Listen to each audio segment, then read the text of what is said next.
जेनेटी train 14 जून 1911 Italy के शहर रोम की एक ट्रेन कंपनी अपनी ट्रेन की पहली यात्रा के लिए 100 लोगों का चुनाव करती है। क्योंकि ये ट्रेन का पहला ट्रायल था, इसलिए कंपनी अपने प्रचार के लिए और अपने मुफ्त में एक खूबसूरत ट्रेन के सफर का आनंद दिलाने के लिए ट्रेन में उन सबके खाने पीने की चीजों का इंतजाम भी करती है। साथ ही उन सारे यात्रियों की वापसी का भी पूरा इंतजाम किया जाता है। उन यात्रियों के लिए 6 स्टाफ भी ट्रेन में भेजे जाते हैं, जिनका काम होता है कि वो 3 डब्बों वाली नई जेनेटी ट्रेन के एक एक यात्री का ध्यान रखते हुए उन्हें खाने पीने की चीजें प्रोवाइड करवाते रहें। इस तरह ट्रेन में कुल 106 लोग मौजूद होते हैं।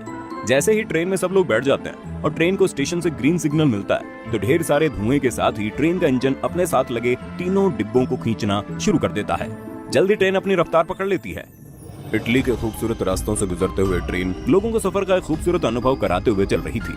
सारे यात्री खिड़कियों से झांकते हुए आसपास की खूबसूरती को देखते हुए ट्रेन की सुविधाओं का लाभ भी उठा रहे थे। सब कुछ निर्धारित तरीके से चल रहा था। ट्रेन सही समय से चल रही होती है। आसपास के इलाके के लोग भी इस ट्रेन को अपने इलाके से गुजरते हुए देखते हैं। लेकिन तभी उन 106 लोगों के साथ कुछ ऐसा होता है जिससे आज 110 साल बाद भी इटली के लोग हैरान हैं। ट्रेन अपनी रफ्तार से लास्ट स्टॉप के लिए आगे बढ़ ही रही होती है कि रास्ते में लोम्बार्डी टनल आती है। ये टनल करीब 1 किलोमीटर लंबी होती है और यहीं इस टनल के आने से पूरी कहानी की खूबसूरत तस्वीर में डर और हैरानी का काला रंग भर जाता है। वैसे आपको बता दें, ये टनल बहुत वक्त से इस्तेमाल में आ रही थी, इसीलिए इस टनल से होकर गुजरना ट्रेन के लिए कोई अलग बात नहीं थी। इसी कन्वेंशनल रास्ते पर ट्रेन पूरे शान से टनल में एंटर करती है। लेकिन दोस्तों, अब अपने कान खोलकर सुनना कि ट्रेन टनल के एक सिरे पर एंटर तो होती है, लेकिन टनल के दूसरे सिरे से बाहर नहीं आती और यहीं पर पूरे इटली के होश उड़ जाते हैं। करीब 1 दिन का समय निकल गया और 106 यात्रियों को लिए हुए 3 डब्बे वाली एक जेनेटी ट्रेन अभी भी लापता है।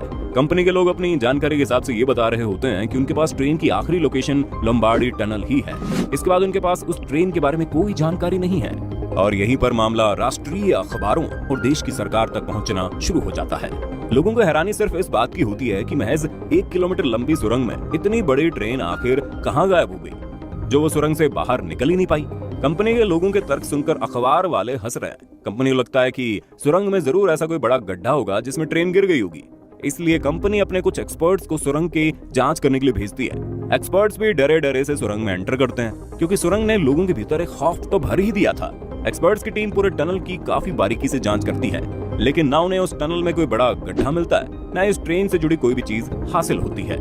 इसी प्रयास के साथ ही ट्रेन को खोज पाने और उसमें सवार 106 यात्रियों के वापस आने की संभावनाएं भी खत्म होने लगती है।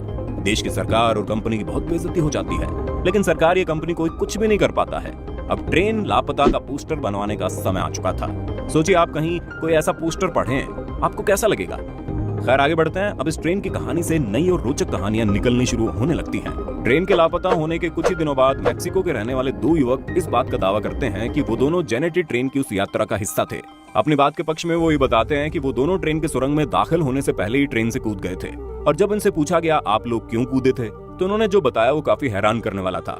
उनका दावा था कि ट्रेन के टनल में एंटर करने से पहले ही ट्रेन में घना काला सफेद धुआं भरने लगा था और साथ ही अजीब सी आवाजें भी सुनाई देने लगी थी, जिससे कि पूरी ट्रेन में दहशत फैल गई।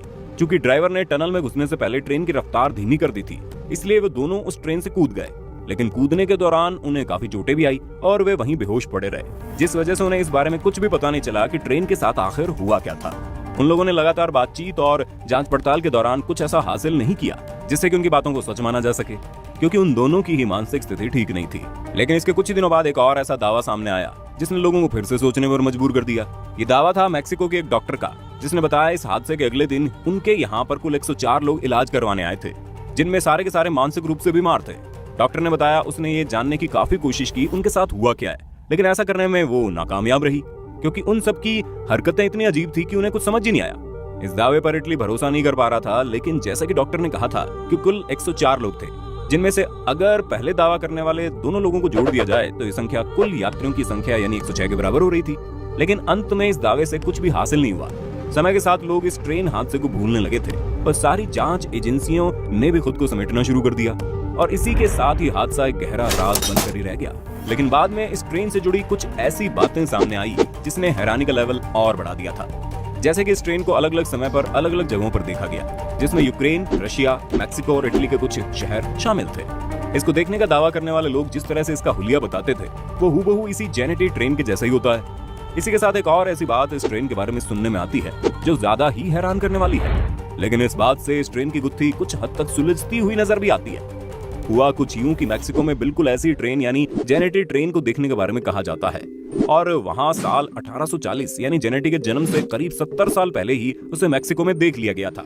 अब आपको लगेगा कैसे ये दावा चीजें साफ करता हुआ नजर आ रहा है। तो बात कुछ यूं है भाई साहब कि मैक्सिको के इस दावे के बाद एक्सपर्ट्स ने वही सोचा जो सोचना चाहिए था।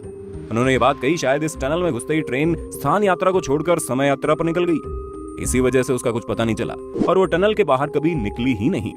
और ये कारण था कि इस ट्रेन को 1840 में मैक्सिको में देखा गया, क्योंकि मुमकिन है कि वो टाइम ट्रेवल करके पास्ट में चली गई हो।